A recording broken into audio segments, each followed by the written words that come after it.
The bullet whistled past Hannah Zimmerman's ear so close she felt the heat of it. And in that moment, as her horse reared and threw her hard into the Nebraska dust, she knew with absolute certainty that her past had finally caught up with her. She hit the ground hard enough to knock the wind from her lungs, tasting dirt and blood where she had bitten her tongue. The September sun beat down mercilessly on Red Cloud, Nebraska, turning the main street into a shimmering ribbon of heat and danger. Hannah rolled instinctively toward the wooden sidewalk, her skirts tangling around her legs as another shot rang out, splintering the post beside her head. "Stay down," a voice commanded, and then a man was there, his body covering hers as he returned fire with a practiced ease that spoke of countless similar situations. Hannah felt the hard muscle of his chest against her back, smelled gunpowder and leather and something clean like sage. 3 more shots rang out in quick succession, and then silence fell over the street like a heavy blanket. "You hit?" the man asked, his voice rough but concerned. He shifted his weight off her, and Hannah could finally breathe properly again. "No," she managed, though her whole body ached from the fall. "I do not think so." Strong hands helped her sit up, and for the first time Hannah looked into the face of her rescuer. He was perhaps 26 or 27, with dark hair that fell across his forehead and eyes the color of storm clouds. A day's worth of stubble shadowed his jaw, and there was a scar above his left eyebrow that gave him a dangerous look. But it was his eyes that held her attention, eyes that were simultaneously hard and gentle, like a man who had seen too much but refused to let it destroy the better parts of himself. "Ethan Morrison," he said, extending a hand to help her to her feet. "And you are either very unlucky or very wanted, miss." "Zimmerman, Hannah Zimmerman." She accepted his hand, noting the calluses that spoke of hard work and the steadiness of his grip. "And I fear it may be both." Ethan's eyes narrowed as he studied her face, taking in the fear she was trying so hard to hide. "Those men who were shooting at you, they are not local. Saw them ride in this morning, asking questions about a woman traveling alone." Hannah's heart sank. She had thought she had covered her tracks well enough, had been so careful in the 6 weeks since she had fled St. Louis. But somehow, Charles had found her anyway. Of course he had. Charles Worthington Roman III was not a man who accepted defiance, especially not from a woman who had dared to refuse his marriage proposal. "I need to leave," she said, looking around for her horse. The mare was halfway down the street, reins dragging in the dust. "Right now." "That horse threw you pretty hard. She might have pulled something." Ethan still held her arm, and Hannah realized she was shaking. "And you are in no condition to ride anywhere. When was the last time you ate?" The question was so unexpected that Hannah answered honestly. "Yesterday morning." "Maybe the morning before that. I have been traveling fast." Ethan made a sound that was half exasperation, half sympathy. "Come on. I know a place where you will be safe, at least for tonight. Those men, whoever they are, they will not try anything else today. Too many witnesses now, and Sheriff Dawson does not take kindly to gunfights in his town." Hannah wanted to refuse, wanted to gather what little pride she had left and ride out of Red Cloud without looking back. But her body was betraying her, trembling with exhaustion and shock and hunger. And there was something about Ethan Morrison, something in the way he looked at her, that made her want to trust him. "Just for tonight," she agreed quietly. "Tomorrow I will move on." Ethan's mouth quirked in what might have been a smile. "Tomorrow you can make that decision. Today, let me get you somewhere safe." He retrieved her horse with an ease that spoke of a lifetime around animals, checking the mare's legs with gentle, knowing hands. "She will be fine," he announced. "Just spooked. What is her name?" "Delilah," Hannah said, and was rewarded with an actual smile from Ethan, one that transformed his face entirely. Biblical, I like it. He led both horses, his own tall bay gelding and her smaller mare, down the street toward a modest building at the edge of town.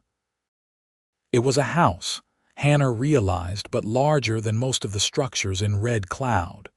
2 stories, painted white with green shutters and a porch that wrapped around the front. "You live here?" she asked, suddenly uncertain about the propriety of the situation. "I do, along with about 20 others," Ethan said, and at her confused look he added, "It is an orphanage. Has been for 3 years now. I run it with my sister Clara and her husband." An orphanage. Hannah had not expected that. She followed Ethan up the porch steps, noting the children's toys scattered in the yard, the curtains in the windows decorated with childish drawings. Before Ethan could open the door, it burst outward, and a small girl with wild brown curls launched herself at him. "Ethan, you are back. Did you bring the supplies? Timothy says you forgot the peppermint sticks, but I told him you never forget peppermint sticks because you are the best and you always remember." Ethan caught the girl easily, swinging her up onto his hip despite the fact that she had to be at least 6 or 7 years old. "Hello, Molly, and Timothy is right. I did forget the peppermint sticks, but only because I had to help this lady instead. Do you think you can forgive me?" Molly's eyes, bright blue and curious, fixed on Hannah. "Who is she? Is she pretty?" "Clara says pretty is not the most important thing, but I think she is pretty anyway. What is your name?" "This is Miss Zimmerman," Ethan said before Hannah could answer. "She had some trouble in town and will be staying with us for a little while. Can you run and find Clara for me? Tell her we have a guest." Molly wiggled down from Ethan's arms and disappeared into the house with a speed that suggested she did everything at full tilt. Ethan gestured for Hannah to enter, and she stepped into a wide hallway that smelled of baking bread and lemon polish. The house was clean but clearly lived in, with worn rugs on the wooden floors and children's drawings pinned to every available wall space. "It is not fancy," Ethan said, something defensive in his tone. "It is lovely," Hannah said honestly. "It feels like a home." Before Ethan could respond, a woman appeared from what Hannah assumed was the kitchen. She was perhaps 30, with the same dark hair as Ethan but eyes more green than gray. She was wiping her hands on an apron covered in flour, and her expression was one of surprised curiosity. "Ethan, Molly said something about a lady and trouble in town, but you know how she exaggerates." The woman stopped when she saw Hannah, her eyes taking in the dust on Hannah's traveling dress, the exhaustion in her face. Oh my, come in, dear. You look absolutely done in. I am Clara Winters, Ethan's sister." "Hannah Zimmerman," Hannah said, and then, to her absolute mortification, her eyes filled with tears. She who had not cried through 6 weeks of running, through fear and hunger and sleeping in haystacks and under bridges, was suddenly crying in the home of strangers. Clara made a soft sound of sympathy and swept Hannah into her arms like she was one of the children. "There now. Whatever it is, you are safe here. Ethan, go tell Thomas we have a guest for supper and possibly longer, and send Molly to pump some water for a bath. This poor girl needs to rest." Hannah found herself being led up a narrow staircase to a small room under the eaves. It held a narrow bed with a patchwork quilt, a washstand, and a single window that looked out over the prairie. It was the most beautiful room Hannah had ever seen.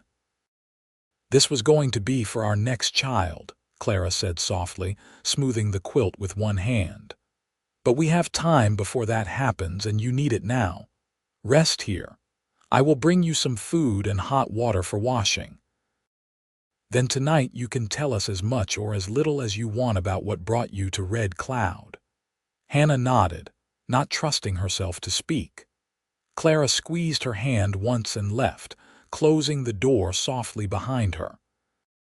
Alone finally, Hannah sank onto the bed and let herself feel the full weight of her exhaustion. Her whole body ached, her heart ached, and she was so tired of running. But even as she thought it, she knew she would have to run again. Charles Worthington would not give up. He had pursued her from St. Louis to Kansas City to Omaha, and now to this small town in Nebraska. She had thought distance would discourage him, that he would eventually accept her refusal and find another woman to marry. But Charles did not accept refusal. He saw Hannah as a possession, something he had decided to acquire, and he would not rest until he had her. Hannah closed her eyes, remembering the night 6 weeks ago when everything had changed. The party at the Worthington mansion, the champagne flowing like water, Charles pulling her into the library with a smile that had made her skin crawl. The ring he had produced, the proposal that was not really a proposal but an assumption of her acceptance. And when she had refused, when she had dared to say no, the way his face had changed, the way his hand had closed around her wrist hard enough to bruise. "You will marry me," he had said, his voice cold and certain. "You have no choice. Your father's debts are considerable, Miss Zimmerman, and I hold them all. Refuse me, and I will see your family ruined." But Hannah had refused anyway. She had run that very night, taking only what she could carry, leaving a note for her parents explaining that she could not, would not, marry Charles Worthington no matter the cost. She had hoped they would understand. She suspected they had not. A soft knock at the door pulled Hannah from her memories. It was Molly, staggering under the weight of a bucket of water that was almost too heavy for her to carry. "Clara said to bring this," Molly announced, setting the bucket down with a splash. "And she says supper is in an hour and you should come down when you are ready. But if you are too tired, you can eat up here and nobody will mind." "Thank you, Molly," Hannah said, managing a smile for the little girl. Molly lingered in the doorway, curiosity written all over her face. "Were those men really shooting at you?" "Ethan says they were.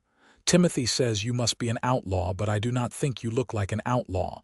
Outlaws have guns and mean faces, and you have a nice face." "I am not an outlaw," Hannah assured her. "Just someone who ran away from a situation that was not good for me." Molly nodded solemnly, as if she understood perfectly. "Like me. I ran away from the workhouse in Omaha because the man there was mean and did not feed us enough. Then Ethan found me sleeping in his barn and brought me here, and now I live here and I get to eat every day and go to school." Hannah's heart squeezed at the casual way Molly related what must have been a terrifying experience. "How long have you been here?" 2 years. "I was 5 when Ethan found me. Now I am 7 and I can read and write and do sums. Clara says I am smart as a whip." Molly said this with obvious pride. "I am sure you are," Hannah said warmly. "Are you going to stay?" Molly asked suddenly. "Clara says we always have room for one more, and Ethan needs a wife anyway because he is getting old." Hannah could not help but laugh at that, the first genuine laugh she had managed in weeks. "I do not think 26 or 27 is old, Molly, and I am only staying for tonight." Molly looked disappointed but did not argue further. "Well, if you change your mind, we would like you to stay. You seem nice. And Ethan has not brought a lady home before, so that must mean something." With that cryptic statement, Molly skipped out of the room, leaving Hannah alone with her thoughts and a bucket of water that was probably getting cold. She stood and began to wash, marveling at the simple pleasure of clean water and the privacy to use it. By the time she had changed into her one clean dress, a simple blue calico that was worn but serviceable, she felt almost human again. The smell of cooking food drew her downstairs, despite her exhaustion. She found her way to a large dining room where a long table was set for what looked like 24 people. Children of various ages were already gathering, talking and laughing with an ease that spoke of genuine affection between them. Ethan was at one end of the table, helping a small boy into a chair, and Clara was bringing out platters of food with the help of two older girls. "Hannah," Clara called when she spotted her. "Come sit here by me. You can meet everyone properly." The next hour passed in a blur of names and faces. There was Timothy, the boy who had apparently thought Hannah was an outlaw. Sarah and Emma, twin girls of about 10 who helped Clara with the cooking. Michael, 14 and serious, who was learning carpentry from Clara's husband Thomas.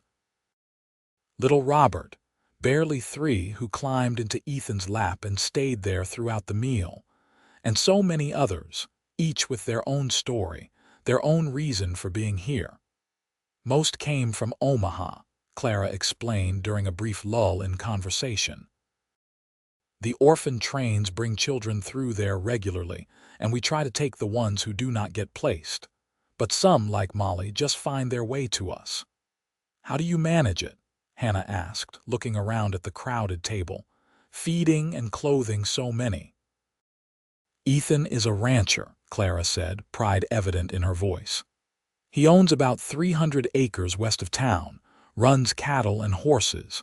The money from that keeps us going, along with donations from folks in town. And the older children help with the work. We all pitch in." Hannah looked at Ethan with new respect. A rancher and an orphanage operator.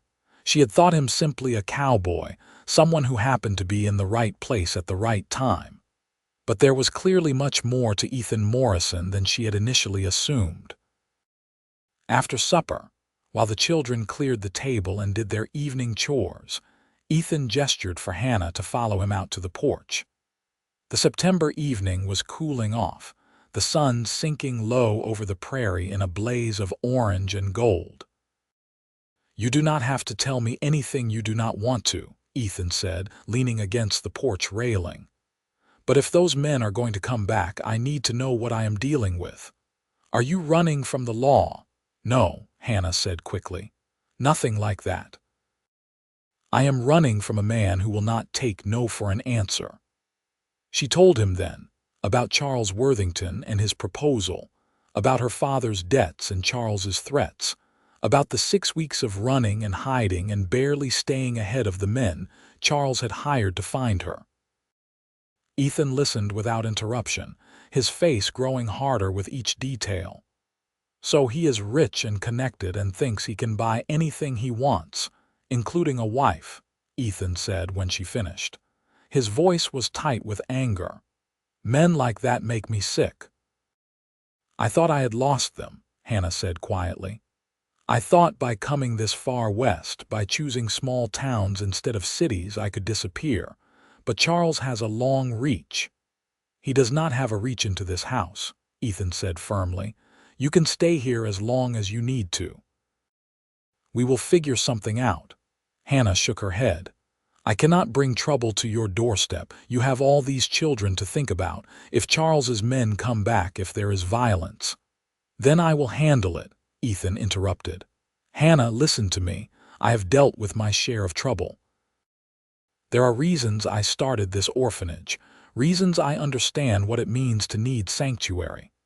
You will stay, at least until we can come up with a real plan." "Agreed."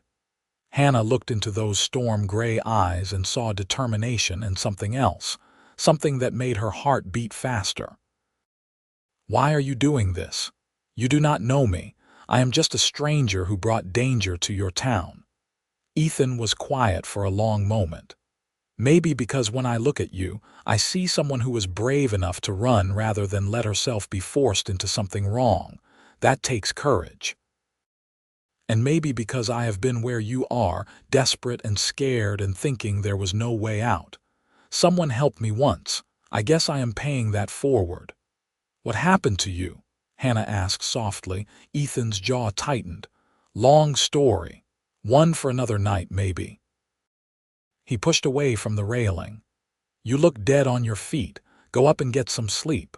Tomorrow we can start figuring out your next move." Hannah wanted to protest, wanted to insist that she would leave at first light.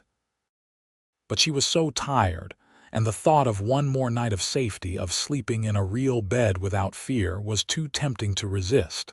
"Thank you," she said, "for everything." Ethan's expression softened.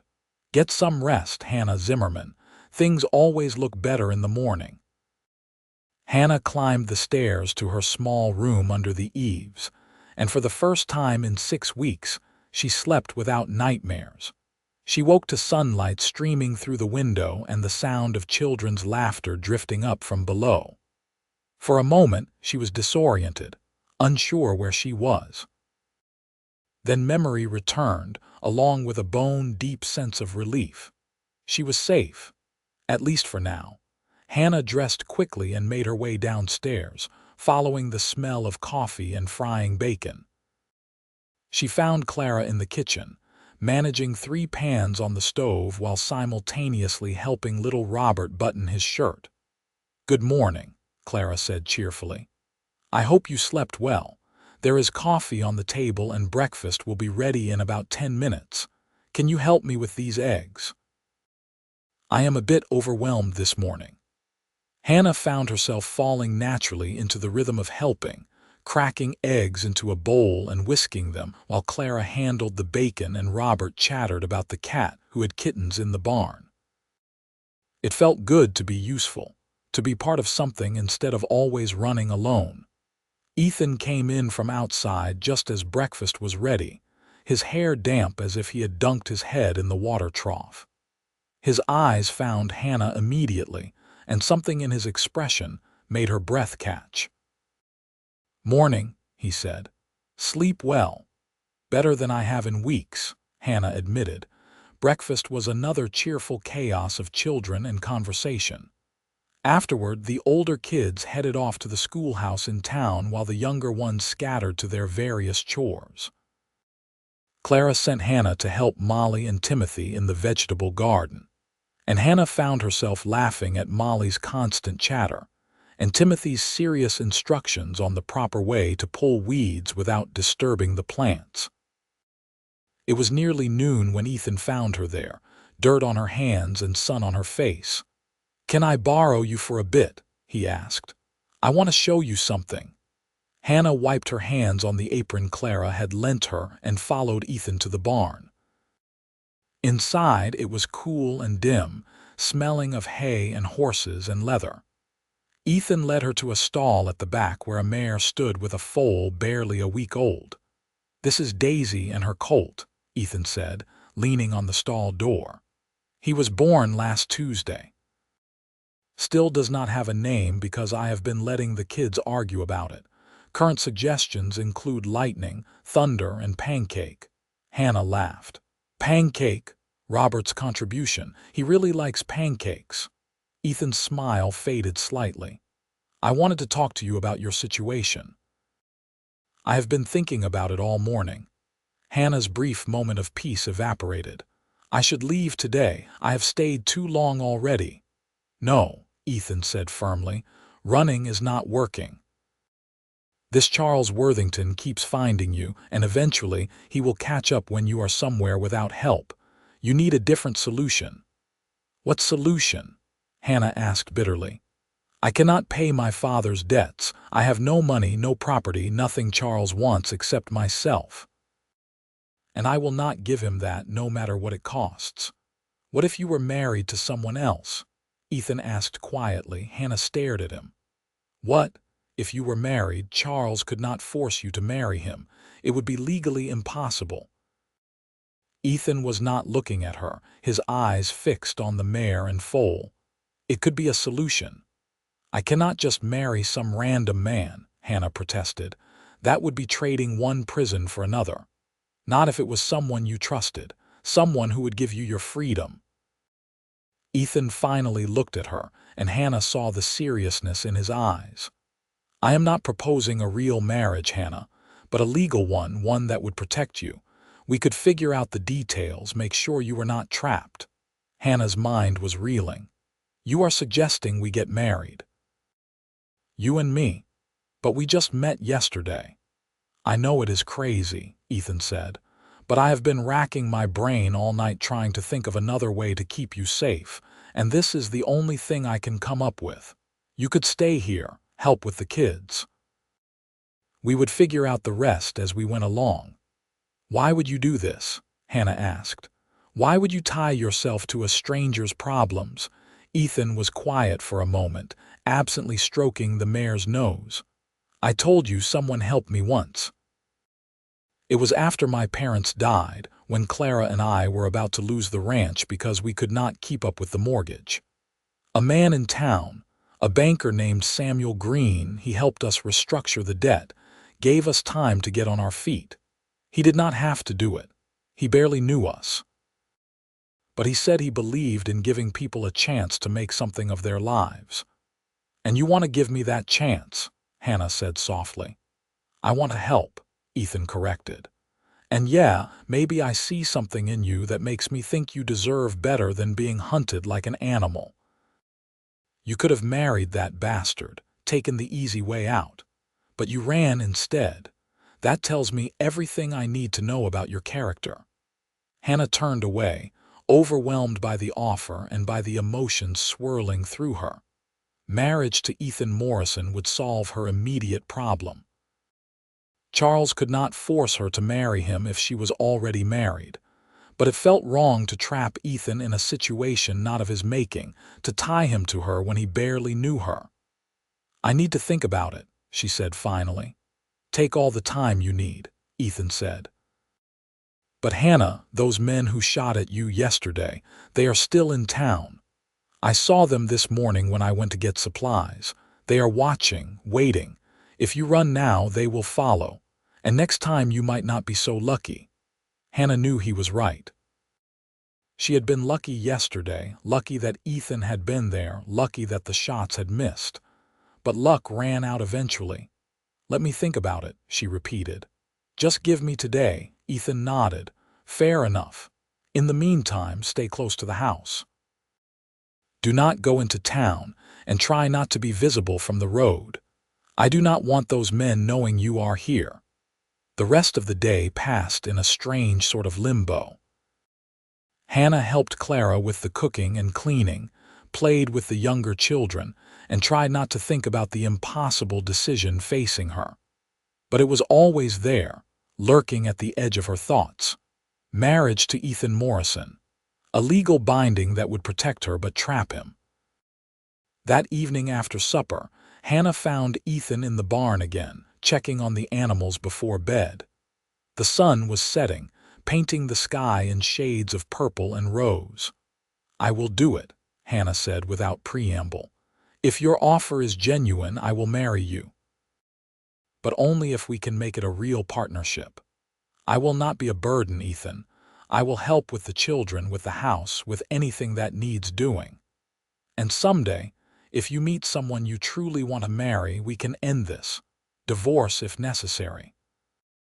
Ethan turned to face her, and in the fading light, his eyes were very serious. I would not offer if I were not genuine, Hannah. And I do not want you to think of this as charity. You would be helping me as much as I would be helping you. Running this place with just Clara and Thomas, it is hard. Another adult who can help with the kids, someone the younger ones can look up to, that would be valuable. So this would be a partnership, like you said, an equal one. Then yes, Hannah said, her heart pounding. I will marry you. Ethan extended his hand, and Hannah shook it, sealing their strange bargain. His hand was warm and steady, and Hannah felt a flutter of something in her chest that she did not want to examine too closely. We will do it tomorrow, Ethan said. The circuit judge is in town this week. I will go see him first thing in the morning, get the license sorted out. If we move fast, we can be married before Charles's men realize what is happening. What will you tell Clara? Hannah asked. And the children, the truth, Ethan said simply. Clara will understand. She has a practical streak a mile wide, and the kids will just be excited. They have been nagging me to get married for years. Hannah managed a shaky laugh. I suppose this is not quite what they had in mind. Maybe not, Ethan agreed, but it will do. That night, lying in her narrow bed, Hannah tried to process what she had agreed to. Tomorrow she would become Mrs. Ethan Morrison, married to a man she had known for barely 2 days. It was insane. It was reckless. It was possibly the smartest thing she had ever done. She must have finally fallen asleep because the next thing she knew, Clara was shaking her gently awake, dawn light streaming through the window. "Ethan told me," Clara said without preamble. "About the marriage, about why. I think you are both crazy, but I also think it is brave and practical. And maybe exactly what you both need." Hannah sat up, rubbing sleep from her eyes. "You are not upset. Why would I be upset? My brother is going to marry a woman who seems kind and capable and who needs help. And in return, he gets help with this place and all these children. It is a good deal all around." Clara sat on the edge of the bed, her expression turning serious. "But Hannah, I need you to know something. Ethan is a good man, one of the best I know, but he has been hurt before, not by a woman but by life. Our parents died in a fire when he was 19 and I was 16. We lost everything except the land. Ethan built this place back up from nothing, and then 3 years ago he decided to start taking in orphans because he said he understood what it felt like to have nothing. He mentioned someone helped him," Hannah said softly. "Samuel Green, a good man who saw potential in a couple of scared kids." Clara's eyes were bright with unshed tears. "Ethan has spent the last 10 years taking care of everyone else. Me, Thomas, all these children. He deserves someone who will take care of him too. I am not saying you have to fall in love with him or anything like that. But if you are going to be his wife, even just on paper, then be kind to him. He deserves that much." "I will," Hannah promised. "I will be as good a wife as I can be in whatever way this marriage allows." Clara squeezed her hand. "Then let us get you ready. You are getting married today, and even if it is not a traditional wedding, you should look pretty." The next few hours were a whirlwind. Clara produced a dress of soft green cotton that she said she had worn to her own wedding, and with a few quick alterations, it fit Hannah reasonably well. Molly braided flowers into Hannah's hair, chattering excitedly about weddings and how romantic it all was. Timothy, overhearing, declared that romance was stupid, but at least now they would have another adult to help with chores. Ethan returned mid-morning with the marriage license and the circuit judge, a portly man named Horace Kimball, who seemed bemused by the whole situation, but willing enough to perform the ceremony. They gathered in the parlor, all the children crowding in to watch. Hannah stood beside Ethan, acutely aware of how tall he was, how solid. He had changed into a clean shirt and combed his hair, but there were lines of tension around his eyes that suggested he was as nervous as she was. Judge Kimball cleared his throat. "Well now, this is unusual but not unprecedented. Ethan Morrison, do you take this woman to be your lawfully wedded wife?" "I do," Ethan said, his voice steady. "And Hannah Zimmerman, do you take this man to be your lawfully wedded husband?" Hannah took a breath. This was it, the moment that would change everything. "I do." "Then, by the power vested in me by the state of Nebraska, I pronounce you husband and wife. You may kiss the bride if you are so inclined." Ethan looked at Hannah, a question in his eyes. She nodded slightly, and he leaned down and pressed a quick, chaste kiss to her lips. It was over in a heartbeat, but Hannah felt the warmth of it down to her toes. The children erupted in cheers and applause. Molly threw her arms around Hannah's waist, declaring that this was the best day ever. Clara hugged them both, tears streaming down her face. Even Judge Kimball seemed pleased, accepting a piece of wedding cake that Clara had somehow found time to bake that morning. In the midst of the celebration, Hannah caught Ethan's eye. He gave her a small smile, one that said they were in this together now for better or worse. Hannah smiled back, feeling a strange mix of terror and hope. She was Hannah Morrison now, Mrs. Ethan Morrison, and somehow she was going to make this work. The celebration was short-lived.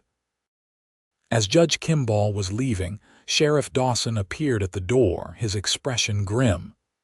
"Ethan, Miss Zimmerman, I mean Mrs. Morrison, I need to talk to you both. Now." They followed the sheriff out to the porch, leaving Clara to keep the children occupied inside. Sheriff Dawson removed his hat, turning it in his hands. "Those men who were shooting yesterday, they have been asking questions. Lots of questions. They know you are here, Mrs. Morrison, and they are claiming you are a thief, that you stole money and jewelry from your employer in St. Louis. They have papers, warrants supposedly." Hannah felt the blood drain from her face. "That is a lie. I never stole anything." "I figured as much," Sheriff Dawson said. "The papers do not look quite right, and I know a trumped-up charge when I see one. But they are putting pressure on me to arrest you, bring you in for questioning. And if I do not, they are threatening to go over my head, bring in a federal marshal." "What can we do?"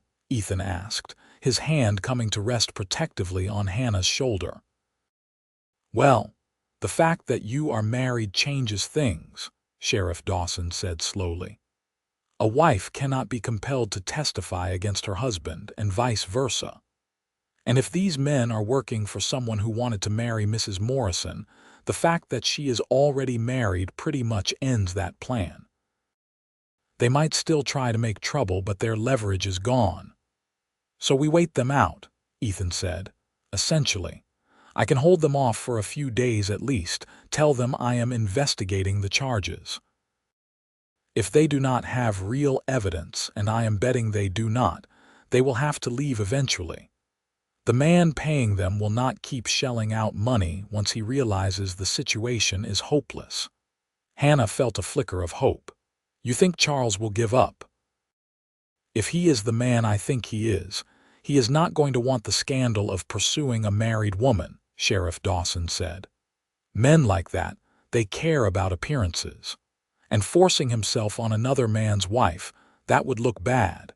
He will cut his losses and move on to an easier target." It was not the most comforting thought that Charles would simply find another woman to victimize, but it meant Hannah might finally be safe. "Thank you, Sheriff," Ethan said, shaking the man's hand. "We appreciate you giving us a chance." "Just doing my job," Sheriff Dawson said gruffly. "And for what it is worth, I think you two made the right call. Sometimes the unconventional solution is the best one." Over the next 3 days, Hannah barely left the house. She threw herself into work, helping Clara with the endless tasks that came with caring for 20 children. She cooked and cleaned and mended clothes and helped with lessons. She read stories to the little ones and listened to the older ones talk about their dreams and fears. And slowly, without quite meaning to, she fell in love with all of them. Molly became her constant shadow, chattering away about everything and nothing. Timothy grudgingly admitted that Hannah made good biscuits, which from him was high praise. Sarah and Emma taught her a complicated clapping game, and little Robert insisted on sitting in her lap during story time. And through it all, Hannah was constantly aware of Ethan. He was always there, working from dawn until well past dark, caring for the animals and the land and the children. He was patient with the little ones and firm but fair with the older ones.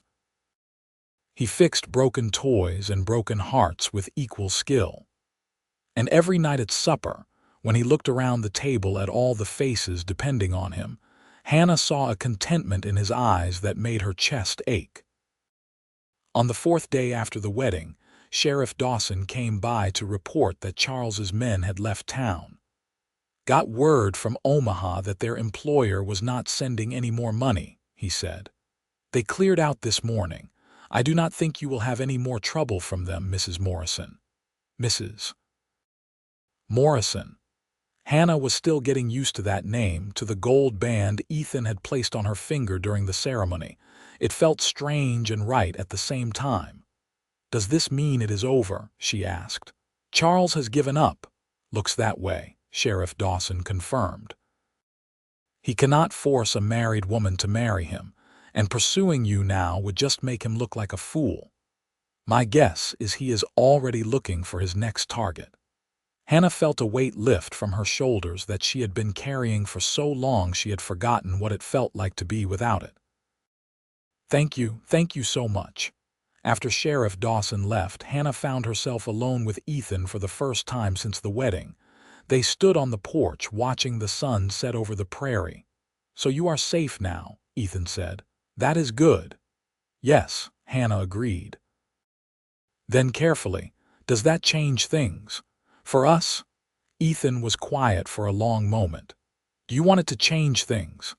Hannah thought about the last 4 days, about the life she had been living in this house full of children and love and noise. She thought about how it felt to be useful, to be needed, to be part of something bigger than herself. And she thought about Ethan, about the way he looked at her sometimes when he thought she was not watching, like she was something precious and unexpected. "No," she said softly. "I do not want things to change. If you do not mind, I would like to stay. Make this marriage real, or at least as real as we can make it." Ethan turned to look at her, and Hannah saw something flare in his eyes, something that made her heart beat faster. "I would like that too," he said.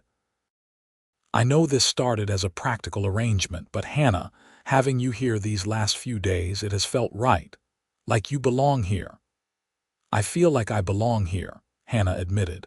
"These children, this place, you and Clara and Thomas, it feels like the home I never knew I was looking for." Ethan reached out and took her hand, threading his fingers through hers. It was the first time he had touched her since their brief wedding kiss, and Hannah felt warmth spread through her at the contact. "Then stay," Ethan said simply. "Stay and help me raise these kids. Stay and be my wife, my partner. We will figure out the rest as we go." "I will stay," Hannah said, squeezing his hand, "for as long as you will have me."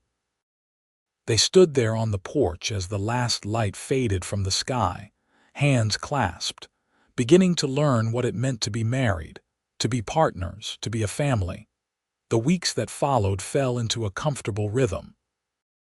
Hannah discovered she had a talent for managing the household, for keeping track of 20 children's worth of schedules and needs and small emergencies. She worked alongside Clara to can vegetables from the garden, to sew clothes for the children who were growing too fast, to plan meals that would stretch their budget without sacrificing nutrition. And slowly, she and Ethan began to learn each other. She learned that he woke before dawn every morning and liked his coffee strong and black, that he had a scar on his left shoulder from a horse kick when he was 15, that he could play the harmonica surprisingly well and would sometimes play for the children in the evenings, filling the house with music.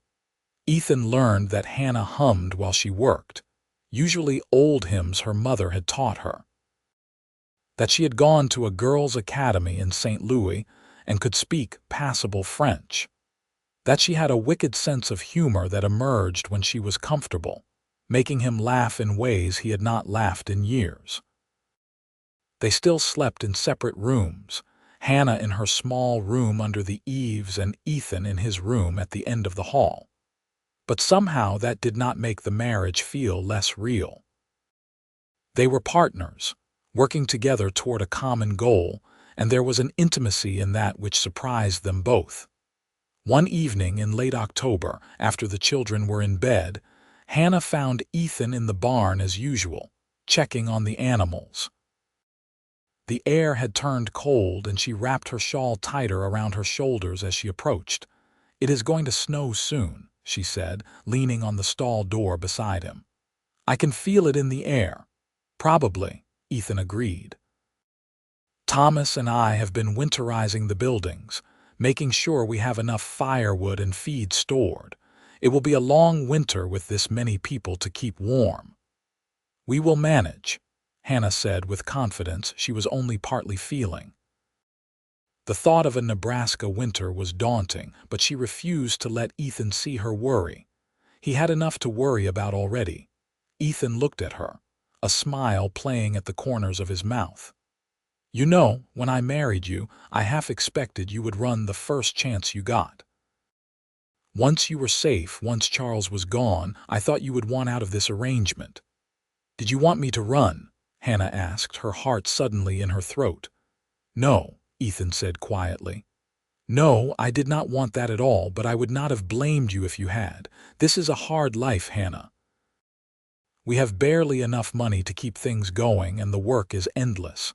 You could have gone somewhere easier, somewhere with less responsibility. I do not want easy, Hannah said firmly. I want purpose. I want to matter. And I matter here, Ethan. To these children, to Clara, to you. That is worth more than an easy life. Ethan reached out and tucked a strand of hair behind her ear, his fingers gentle against her skin. It was the most intimate gesture he had made since their wedding, and Hannah found herself leaning into his touch. You matter more than you know, Ethan said, his voice rough with emotion. Hannah, I need to tell you something. This marriage, it might have started as a practical arrangement, but it has become something more for me. I have feelings for you, real feelings.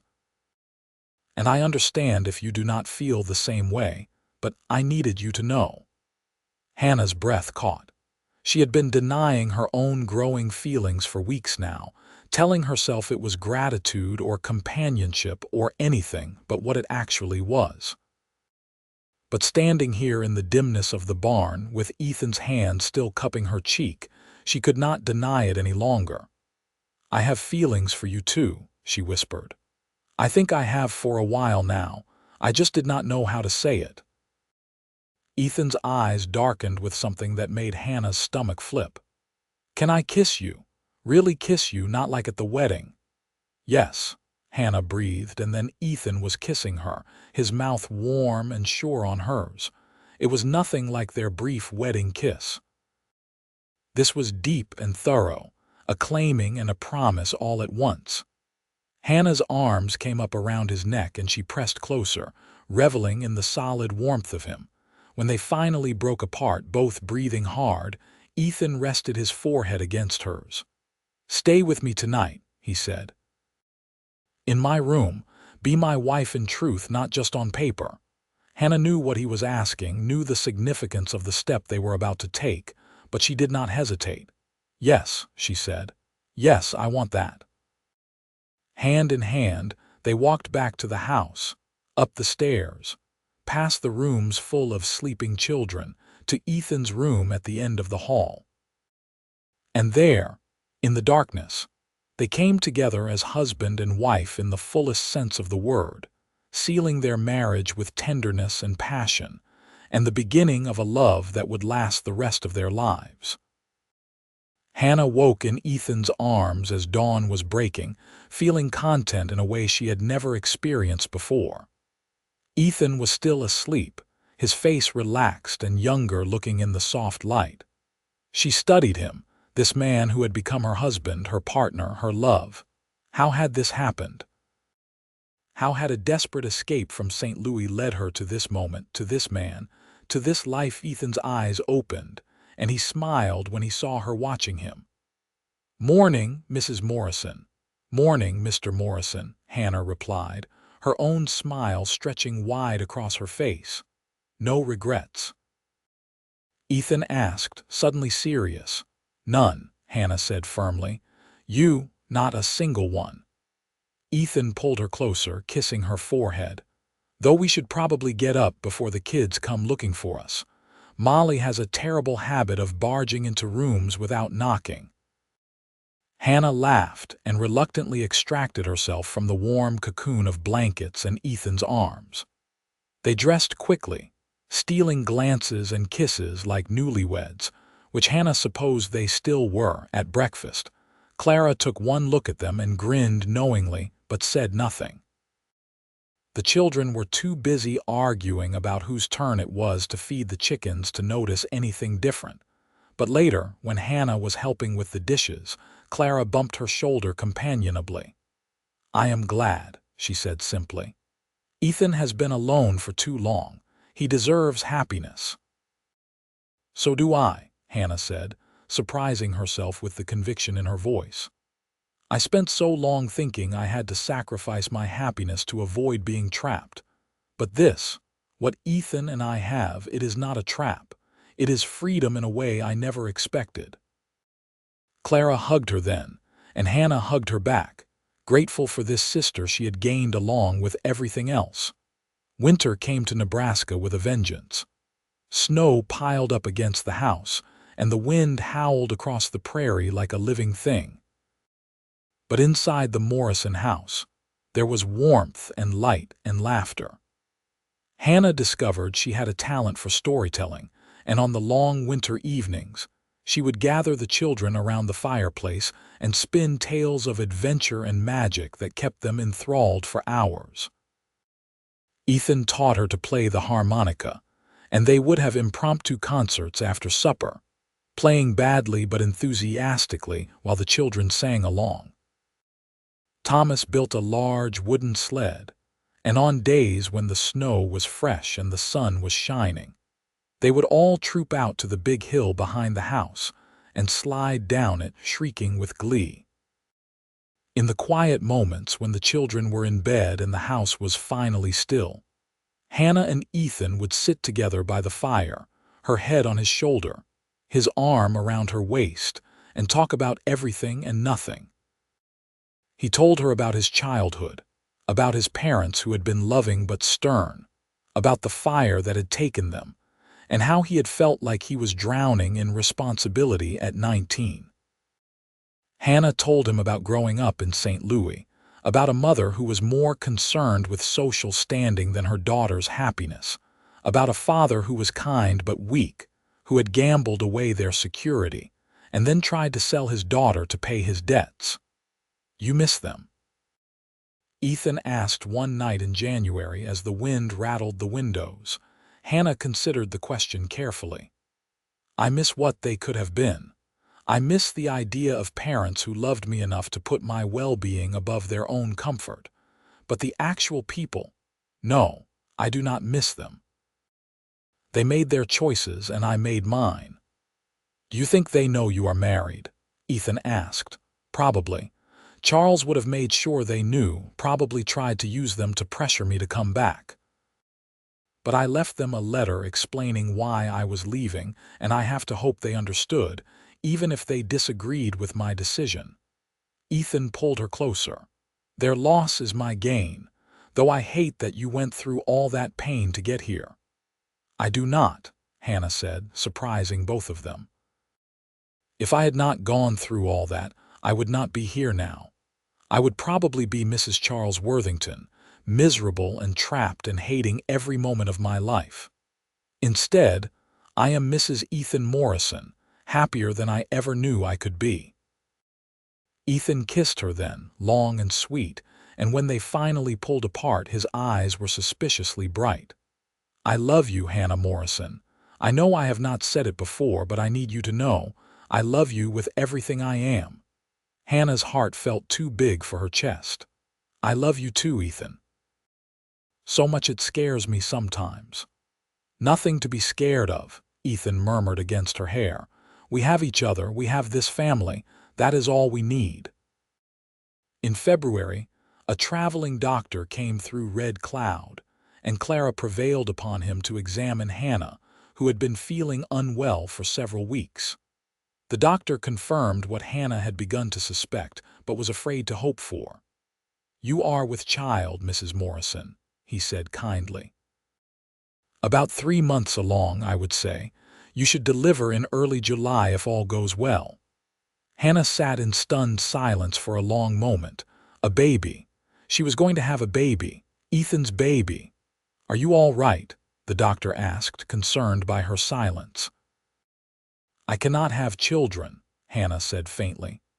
"The doctor in St. Louis, he told me when I was 16, after I had scarlet fever, He said I would never be able to carry a child. The doctor frowned. I do not know what that physician told you, Mrs. Morrison, but I can assure you that you are most definitely carrying a child. Perhaps he was mistaken, or perhaps the scarlet fever did not damage your system as severely as he thought. In any case, you are quite pregnant, and by all indications, the pregnancy is progressing normally. Hannah felt tears streaming down her face, but she was smiling so hard her cheeks hurt. I am having a baby, she whispered. We are having a baby. The doctor smiled. Congratulations, Mrs. Morrison. Now let me give you some instructions on caring for yourself over the next few months. Hannah barely heard him. Her mind was spinning with the impossible, miraculous truth. She was going to be a mother. She and Ethan were going to have a child of their own, a biological child she had thought would never be possible. When Ethan came in from working in the cold, stomping snow off his boots, Hannah met him at the door. She did not say anything, just took his hand and placed it on her still flat stomach. What? Ethan asked, confused. Then understanding dawned and his eyes went wide. Hannah, are you saying? I am pregnant, Hannah said, laughing through her tears. The doctor confirmed it. I am about 3 months along. We are going to have a baby, Ethan. Ethan let out a whoop of joy that brought Clara running from the kitchen and several of the older children thundering down the stairs. He swung Hannah up in his arms, spinning her around despite her laughing protests. We are having a baby, he announced to the gathered crowd. Hannah is going to have a baby. The house erupted in cheers and congratulations. Molly was particularly thrilled, immediately planning to be the best big sister ever. Timothy tried to look unimpressed but could not quite hide his smile. Clara hugged them both so hard Hannah thought her ribs might crack. But wait, Clara said suddenly, pulling back to look at Hannah. Did you not say you were told you could not have children? I remember you mentioning that once. The doctor in St. Louis was wrong, Hannah said, still not quite believing it herself. He said after the scarlet fever I would not be able to conceive, but here we are. It is a miracle. It is a blessing, Clara corrected. A wonderful, amazing blessing. That night, after the excitement had died down and the children were in bed, Hannah and Ethan lay together in their bed, his hand resting on her stomach. I cannot believe it, Ethan said softly. When you told me you could not have children, I thought that was it. I figured we would raise these kids and that would be our family. Not that I was disappointed. I love every one of these children like they are my own. I know you do, Hannah said, and so do I. But Ethan, when that doctor told me I was pregnant, I felt something I did not expect to feel. Relief. Like a part of me that I thought was broken had been healed. You were never broken, Ethan said fiercely. Not even if you could not have biological children. You are perfect exactly as you are. I know that now, Hannah said. You helped me see that, but I would be lying if I said I was not thrilled about this baby, our baby. Our baby, Ethan repeated, his voice full of wonder. He leaned down and kissed her stomach through her nightgown. Hello in there, little one. Your mama and I are already so excited to meet you. Hannah ran her fingers through Ethan's hair, overwhelmed with love for this man who had become everything to her. 6 months ago, she had been running for her life, desperate and afraid. Now she was lying in a warm bed beside her husband, surrounded by children who loved them, with their own child growing inside her. Life was strange and unpredictable and absolutely wonderful. The pregnancy progressed smoothly through the spring.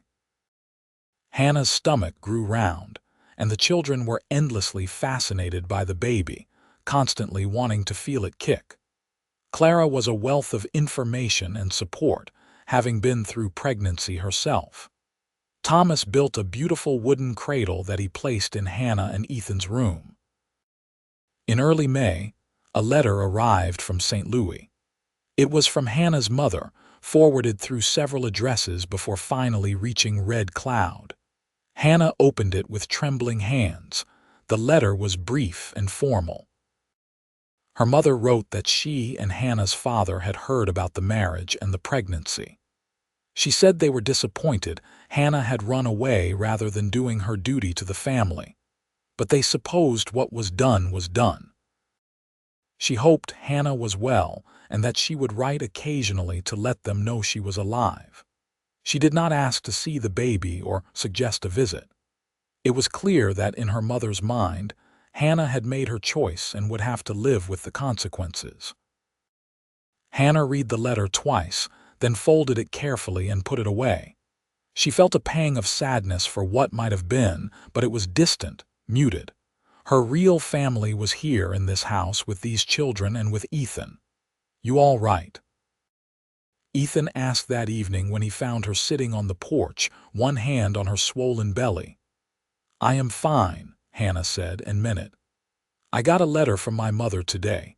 It was about what I expected. Cold, distant, more concerned with propriety than with my happiness." "I am sorry," Ethan said, sitting beside her and taking her hand. "Do not be. I have everything I need right here. A husband who loves me, children who fill my days with joy, and a baby on the way. My mother can keep her disappointment. I will keep my happiness." Ethan kissed her temple. "You are the strongest woman I know, Hannah Morrison." "I learned from the best," Hannah said, leaning into him. "You showed me what real strength looks like, choosing to build something good instead of letting bitterness win. That is strength." They sat together as the sun set, planning for the future and the child who would soon join their growing family. On July 10th, 1876, after a labor that lasted most of a hot summer day, Hannah gave birth to a healthy baby boy. Ethan was there through it all, holding her hand, wiping her forehead, murmuring encouragement. And when the doctor finally placed the squalling infant in her arms, both parents wept with joy. "He is perfect," Ethan said, his voice choked with emotion. "Hannah, he is absolutely perfect." "What should we name him?" Hannah asked, unable to take her eyes off the tiny face, the perfect little fingers curling around her thumb. "I was thinking Samuel," Ethan said. "After the man who helped Clara and me when we needed it most. Samuel Morrison, what do you think?" "I think it is perfect," Hannah said softly. "Hello, Samuel. Welcome to the family." The children were thrilled with the new baby. Even the older boys who had declared babies boring could not help but be charmed by little Samuel. Molly appointed herself the baby's official guardian, refusing to let anyone hold him without washing their hands first. Timothy carved a wooden rattle as a gift. The twins made a blanket covered in uneven stitches, but sewn with love. In the months that followed, Hannah marveled at how full her life had become. There were hard days, certainly. Days when she was exhausted from being up all night with Samuel, when the house felt too small and too loud, when money was tight and worry kept her awake. But those days were far outnumbered by the good ones. The days when Samuel smiled his first real smile. The days when one of the children came to her with a problem and trusted her to help solve it. The days when she caught Ethan watching her across the room with a look of such pure love it took her breath away. One evening in late September, exactly 1 year after Hannah had first ridden into Red Cloud with bullets flying around her, the family gathered on the porch to watch the sunset. Samuel was asleep in Ethan's arms, and the children were scattered around them, talking and laughing. Clara and Thomas were there too, along with a few of the older children who had recently been placed with families in town but still came by regularly to visit. "Hard to believe it has only been a year," Hannah said quietly to Ethan. "It feels like you have been my husband forever." "Best year of my life," Ethan said, kissing the top of Samuel's downy head. "Though I have to say when I married you I did not expect all this." "Regrets?" Hannah asked, though she knew the answer.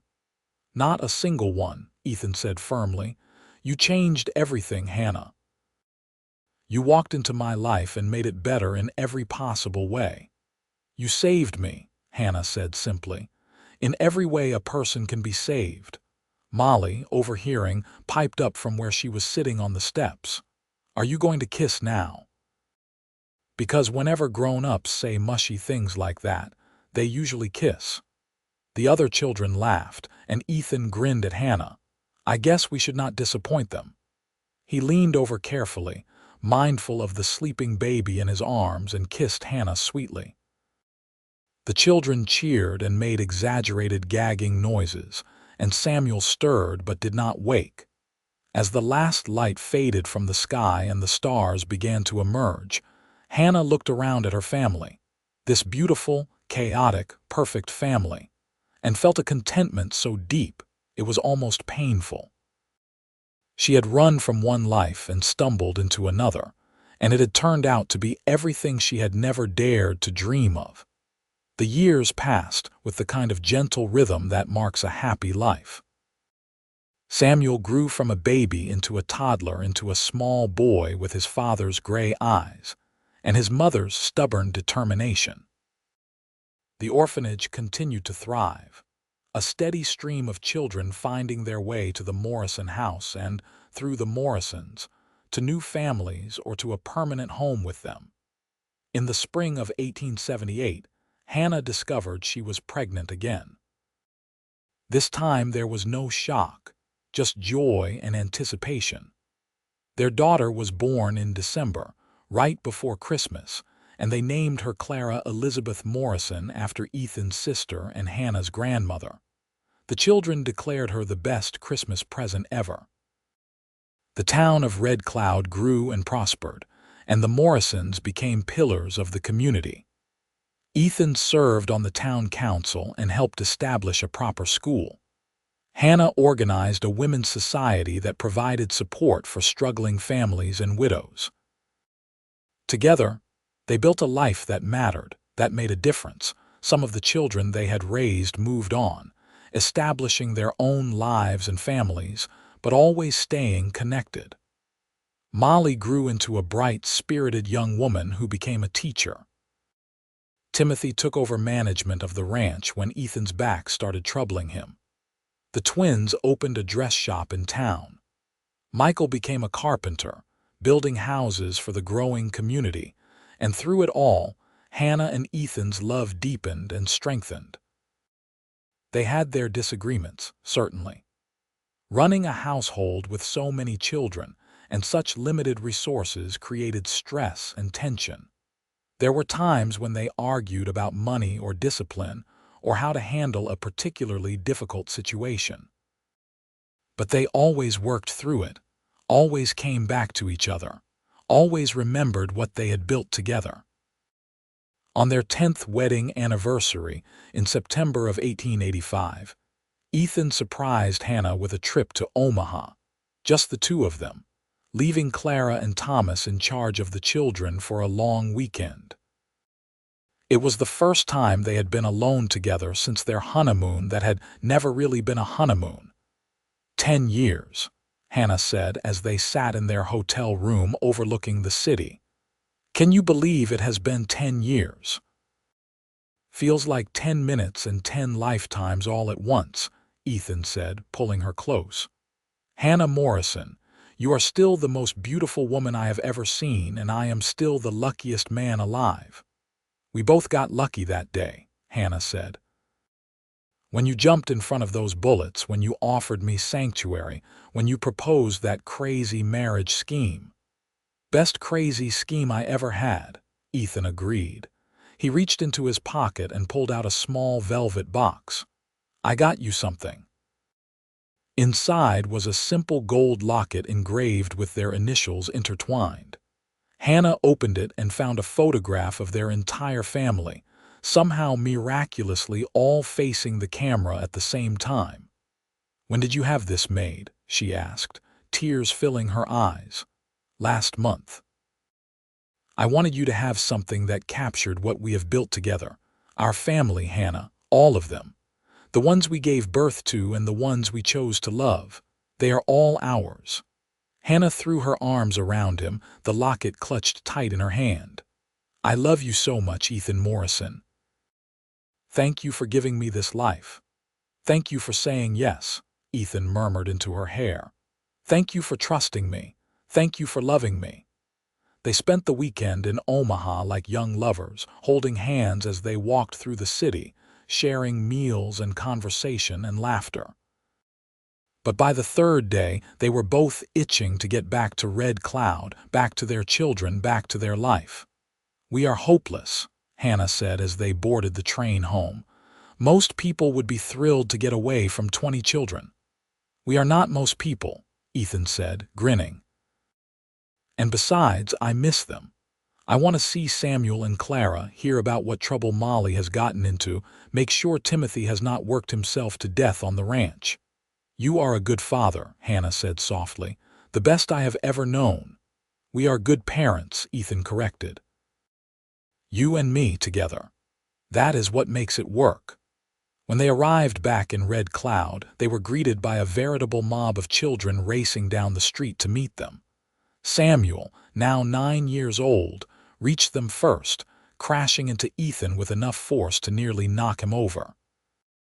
Clara, 6, attached herself to Hannah's legs, and behind them came the others, a noisy, happy crowd of children who were theirs in every way that mattered.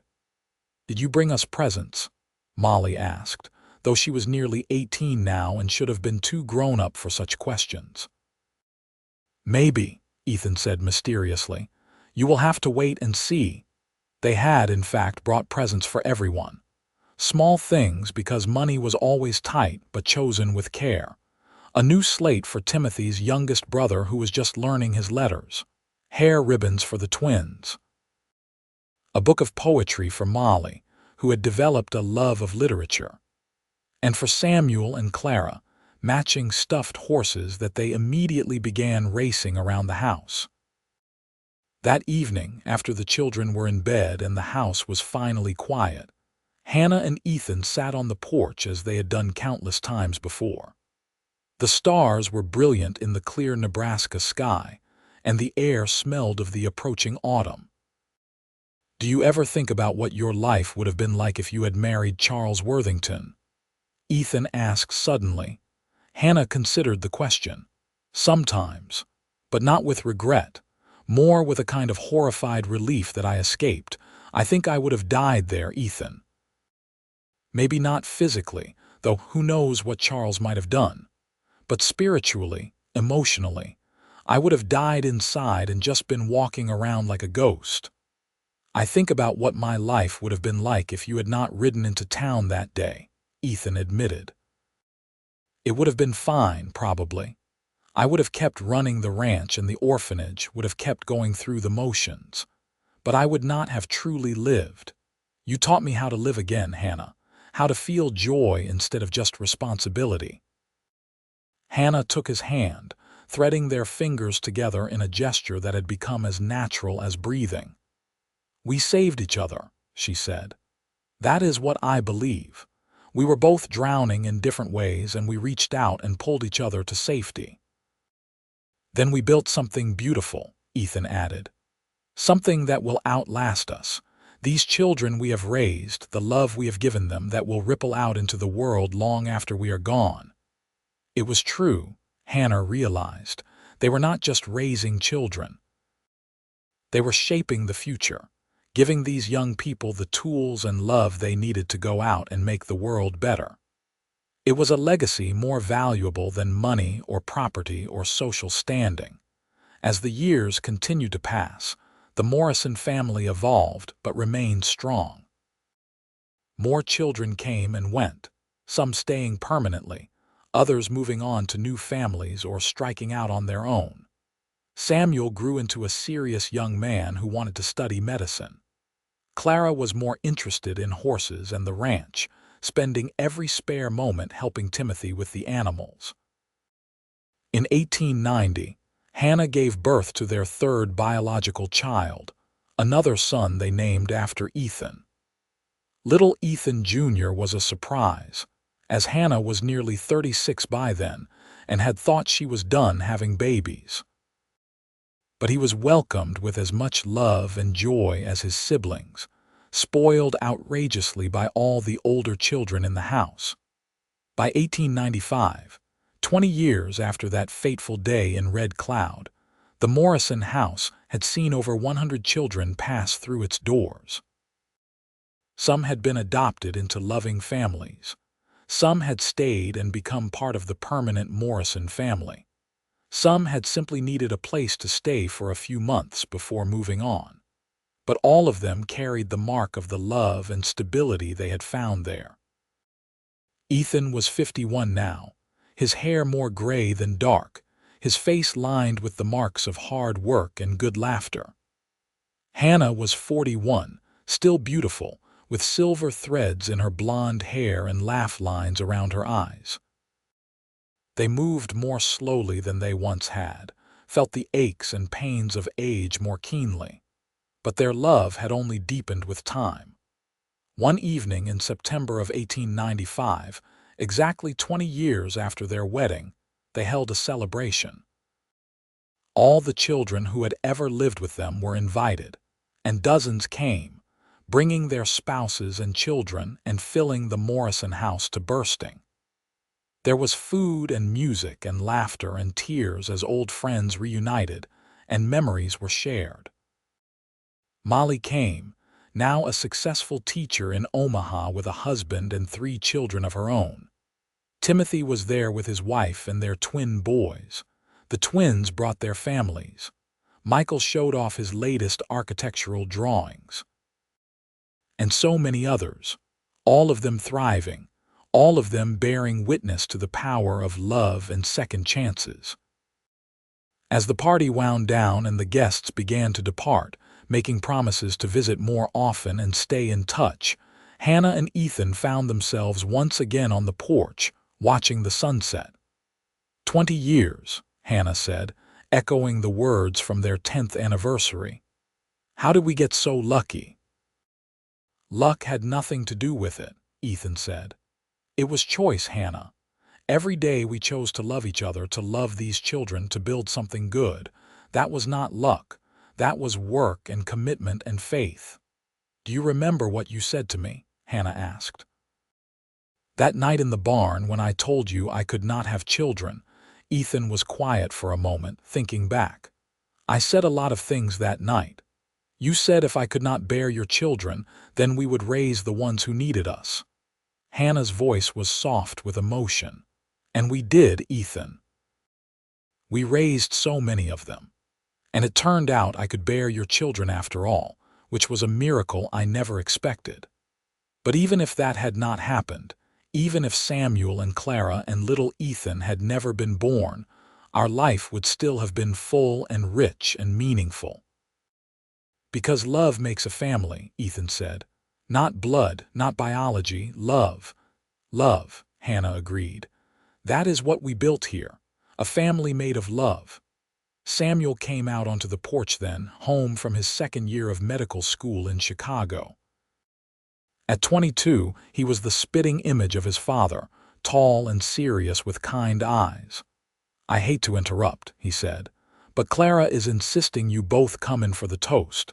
She says if you make everyone wait any longer, the champagne will go flat. Hannah and Ethan exchanged amused glances. Their daughter, now 17, had inherited her mother's organizational skills and her father's stubbornness. When Clara said jump, people tended to ask how high. They went inside to find the remaining guests gathered in the dining room, glasses raised. Clara handed her parents each a glass of champagne, then raised her own. To Mama and Papa, she said, her young voice clear and strong. 20 years ago, you found each other in the most unexpected way.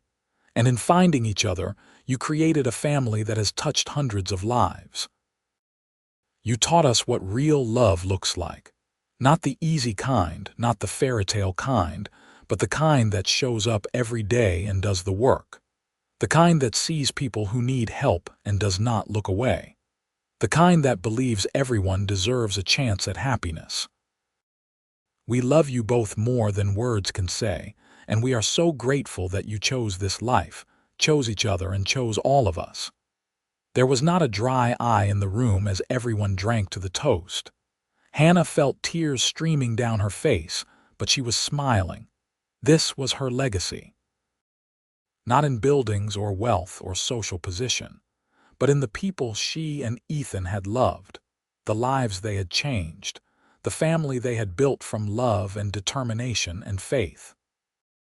Later that night, after the last guest had left and the house was clean and quiet, Hannah and Ethan climbed the stairs to their bedroom. They moved slowly, their bodies tired from a long day, but their hearts were full. "I was thinking," Ethan said as they got ready for bed, "maybe it is time to start thinking about slowing down. We are not as young as we used to be, and running this place takes a lot of energy." Hannah looked at him in surprise. "Are you saying you want to stop taking in children?" "No, not stop. Just slow down a bit. Maybe take in fewer at a time, focus on the ones who really need us most. Timothy and his wife have been talking about taking over more of the day-to-day operations. And Samuel says when he finishes his training, he wants to set up a practice in Red Cloud and live here in town. Between them and Clara, who shows no signs of wanting to leave the ranch, we would have plenty of help." Hannah considered this. The truth was, she was tired. Raising children was exhausting work, and at 41 she felt it more than she had at 25. But the thought of stopping entirely felt wrong. "How about a compromise?" she suggested. "We keep the orphanage running, but we focus on the children who are hardest to place. The older ones, the ones with problems, the ones everyone else passes over. We have experience now, wisdom we did not have 20 years ago. We can use that to help the kids who need it most." Ethan's face lit up. "That is perfect. That is exactly right. We take our time, choose carefully, make sure we can really make a difference. And in between," Hannah said, snuggling close to him, "we rest. We travel a bit maybe. Visit Samuel in Chicago, see Molly in Omaha, enjoy our grandchildren." "Grandchildren," Ethan repeated with a laugh. "Hard to believe we are old enough for that." "We earned every gray hair," Hannah said firmly, "and I would not change a single thing about the last 20 years. Not even the hard parts," Ethan asked. "The times when money was so tight we did not know how we would feed everyone. The children who came to us so damaged we did not know if we could reach them. The nights when you cried because you were so exhausted you did not think you could keep going. Not even those parts," Hannah said. "Because we got through them, Ethan, together. And every hard moment taught us something, made us stronger, prepared us for the next challenge. That is what life is. Not avoiding the hard parts, but learning to face them with courage and love." Ethan pulled her close, burying his face in her hair. "I love you, Hannah Morrison, today and always." "I love you too," Hannah murmured, already drifting toward sleep. "Today and always." The years that followed were gentler than the ones that had come before. The Morrisons still took in children, but fewer at a time and with more focus. They became known as the place for difficult cases, the children other families did not want to deal with. And time after time, the Morrisons worked their magic, showing these hurt and angry young people what unconditional love looked like. Samuel became a doctor and set up his practice in Red Cloud as promised, specializing in helping poor families who could not afford expensive medical care. He married a sweet woman named Ruth, and they gave the Morrisons 4 grandchildren in quick succession. Clara never married, much to everyone's surprise. She was beautiful and smart and had plenty of suitors, but she always said she was too busy with the ranch to bother with romance.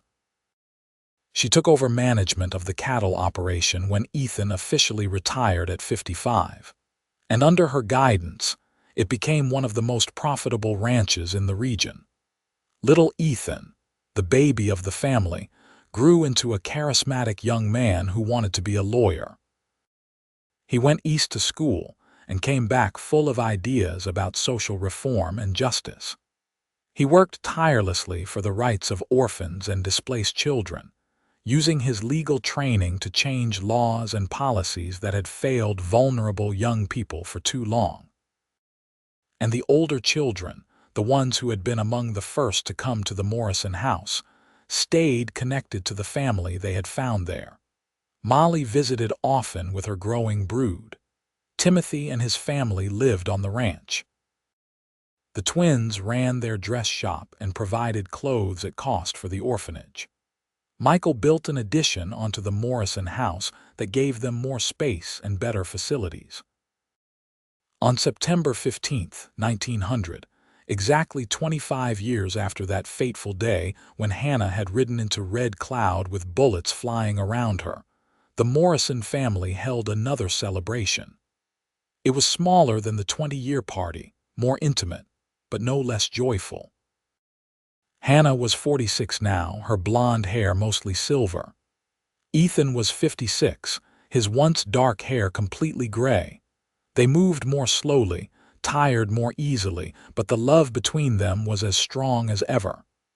25 years, Hannah said, sitting beside Ethan on their favorite spot on the porch. A quarter of a century since you saved my life. We saved each other, Ethan reminded her, as he always did. I was just existing before you came along. You taught me how to truly live. They sat in comfortable silence for a while, watching their grandchildren play in the yard. Samuel's oldest, a boy of 6 named after his grandfather, was teaching his younger siblings how to climb the old oak tree. Clara was showing one of the new orphans, a shy girl of 12, how to braid a horse's mane. Little Ethan was in the house, probably reading or writing, preparing for his law exams. You ever think about Charles Worthington? Ethan asked suddenly. Wonder what happened to him? Hannah rarely thought about her past anymore, but the question brought it rushing back. Actually, I do know what happened to him. Molly sent me a newspaper clipping a few years ago. He married some young woman from a wealthy family, but it ended badly. She divorced him, which caused a huge scandal. Last I heard, he had moved to California, trying to rebuild his reputation. Good riddance, Ethan said firmly. I hope he learned something from it, though I doubt it. Men like that rarely do. I almost feel sorry for him, Hannah said thoughtfully. He spent his whole life chasing power and control and never understood that real happiness comes from love and connection. He will probably die rich and alone, while we will die surrounded by family, having lived a life that mattered, Ethan said. I know which fate I prefer. Hannah leaned her head on his shoulder. I used to have nightmares about him finding me, dragging me back. It took years for those dreams to stop. But now, when I think about him at all, I just feel grateful. Because running from him led me here to you, to this life. He thought he was my nightmare, but really he was the catalyst for my happiness. The universe works in mysterious ways, Ethan said with a smile. Though I prefer to think it was more than just fate or luck. I think we chose this, Hannah. Every day we chose love over fear, generosity over selfishness, hope over despair. That is what built this life. You are absolutely right, Hannah agreed. And I would choose it all again, every single day. As the sun set over the Nebraska prairie, painting the sky in brilliant shades of orange and gold, the Morrison family gathered for supper. It was a noisy, chaotic affair, as it always was, with multiple conversations happening at once, children laughing, adults reminiscing. And through it all, Hannah and Ethan sat at opposite ends of the long table they had built together, their eyes meeting frequently across the crowd, sharing smiles that spoke of years of love and partnership and joy. After the meal, when the dishes were done and the children were settling down for the evening, Molly pulled Hannah aside. I wanted to thank you, Molly said, her eyes bright with emotion. I know I have said it before, but I need to say it again. You and Ethan, you saved my life. If you had not taken me in, if you had not shown me what love and family could be, I do not know where I would have ended up, probably dead in some gutter somewhere." Hannah pulled the younger woman into a fierce hug. "You saved yourself, Molly. We just provided the tools and the safe space. Everything you have become, that is all you." "But I could not have done it without you," Molly insisted. "None of us could have. Do you know how many of us keep in touch? How we all consider each other siblings, even though we are not related by blood? You created that, Mama Morrison. You and Papa. You created a family out of broken pieces and love." Hannah felt tears streaming down her face. "That is all we ever wanted, to make a difference, to give children a chance at the kind of life everyone deserves. You did that and so much more," Molly said. "And your legacy will live on through all of us and our children and their children. The love you taught us, we are passing it on. That is immortality, Mama. That is how you live forever." Hannah hugged Molly tighter, overwhelmed by the truth of her words. She and Ethan had built something that would outlast them, something precious and powerful and true. It was more than she had ever dreamed possible on that terrifying day 25 years ago, when she had ridden into Red Cloud with bullets flying around her. As the party wound down and guests began departing, promising to visit soon, Hannah found Ethan in the barn. He was checking on an old mare that was nearing the end of her life, making sure she was comfortable. "She was the first horse I ever bought," Ethan said softly, stroking the mare's gray muzzle. 28 years old now. I was just a kid myself, 18 years old, and thought I knew everything. She taught me patience and humility and a dozen other lessons I needed to learn." "She has had a good life," Hannah said, standing beside him. "Long and full and with people who loved her. That is all any of us can hope for." Ethan turned to look at her, and in the dim light of the barn, she could see the weight of years in his face, the lines and gray hair that spoke of time passing. But she could also see the love in his eyes, unchanged and unchanging. "I hope I get many more years with you," he said quietly. "But if I do not, I need you to know that you made my life complete, Hannah. You gave me love and joy and purpose. You gave me a family. You gave me everything." "We have time," Hannah said firmly, pushing away the thought of a future without him. "We have lots of time still." "But Ethan, I need you to know the same thing. You saved me in every way a person can be saved. You gave me freedom and love and a reason to keep fighting. I was drowning and you pulled me to shore." Ethan pulled her into his arms and they stood there in the quiet barn, holding each other, grateful for every moment they had together. The mare whickered softly, and Ethan released Hannah to give the old horse one more pat. "Come on, let us go back to the house. I think Clara was planning to cut into that cake she has been hiding all day." Hand in hand, they walked back to the house, to their family, to the life they had built together from love and determination and faith. The years that followed were gentle ones. The Morrisons continued their work, but at a slower pace, taking time to enjoy their grandchildren and watch their own children thrive. They traveled some, visiting Samuel in Chicago and Molly in Omaha, seeing the parts of the country they had never had time to explore before. But they always came back to Red Cloud, to the house that had been home for so many, to the life they had built there. And every September 15th, on their anniversary, they would sit on the porch and watch the sunset and remember that day when a desperate woman and a kind man had found each other against all odds. On their 30th anniversary in 1905, Ethan gave Hannah a new locket to replace the one he had given her 15 years before. This one held photographs of all their grandchildren, now numbering 12. "Our legacy," he said as she opened it, tears streaming down her face. "Every one of them carrying a piece of the love we have built. We did good, did we not?" Hannah said, her voice thick with emotion. "We did great," Ethan corrected. "We took broken pieces and made something beautiful. We gave love where it was needed most. We built a family and a community and a legacy that will outlast us by generations." "Yeah, Hannah Morrison, we did great." Hannah kissed him then, long and sweet, grateful for this man who had become her everything, who had shown her what real love looked like, who had built a life with her that exceeded her wildest dreams. They sat on the porch until the stars came out, talking about the past and the future, about the children they had raised and the grandchildren who were growing so fast. They talked about the ranch and whether Clara would ever settle down, about Samuel's latest medical breakthrough, about little Ethan's plans to run for state legislature. And as the night deepened and the prairie wind whispered through the grass, Hannah and Ethan Morrison held hands and counted their blessings, grateful for every moment of the life they had chosen together.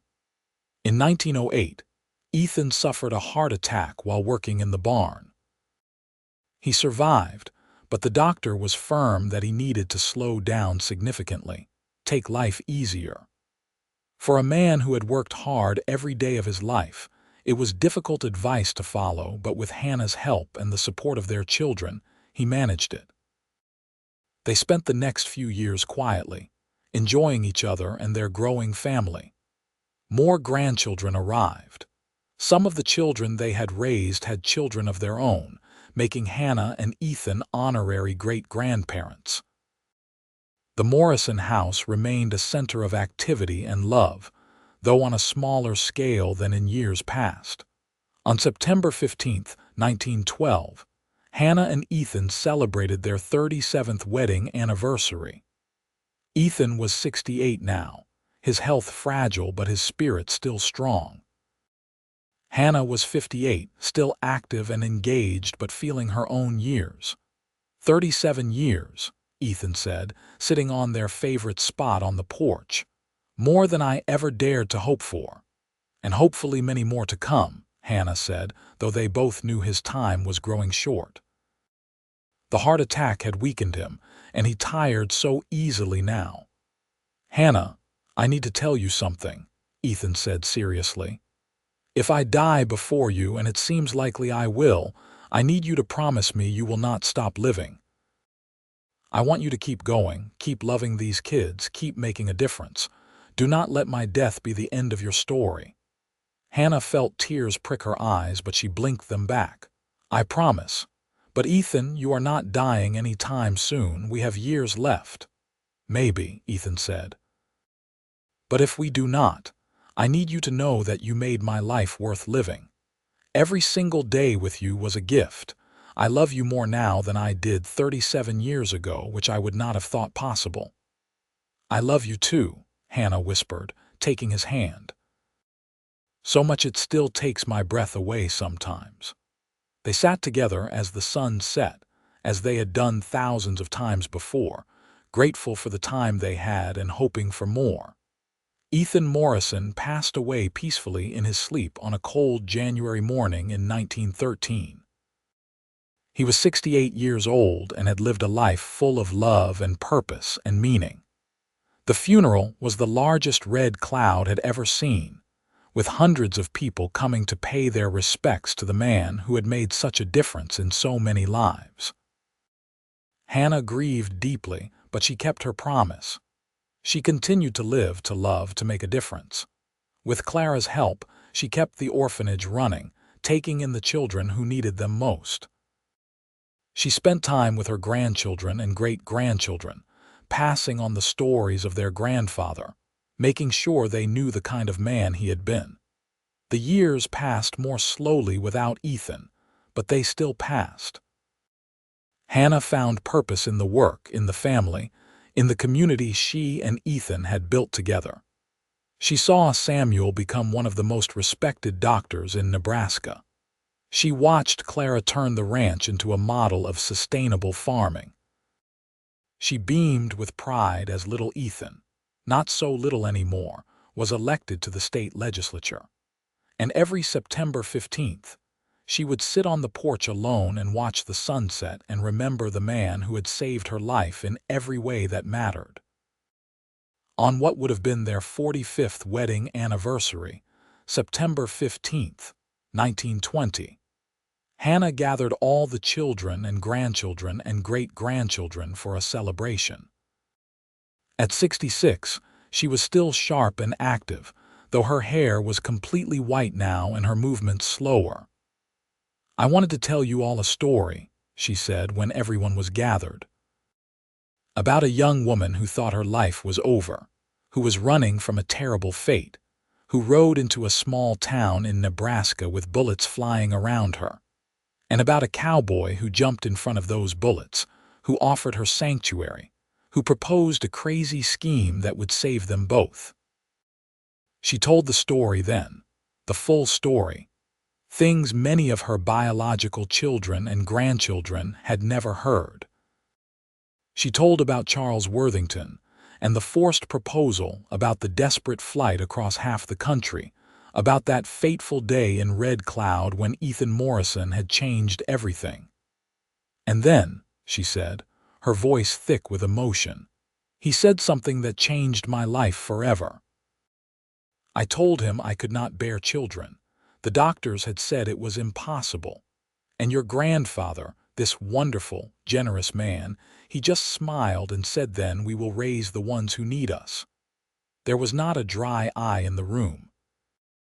Everyone knew the story, at least the basics of it, but hearing it told in full, with all the fear and hope and love that had gone into it, made it new again.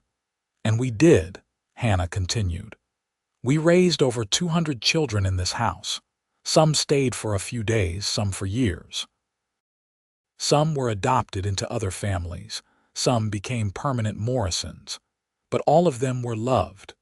All of them were given a chance. And many of them are here today with their children and grandchildren, living proof that love can change the world." She looked around the room at the faces she loved, at the family that had grown from one desperate act of kindness 37 years ago. "Your grandfather is gone," she said quietly, "but his legacy lives on. In every child we saved, in every life we changed, in every act of kindness passed forward. That is immortality. That is how we live forever."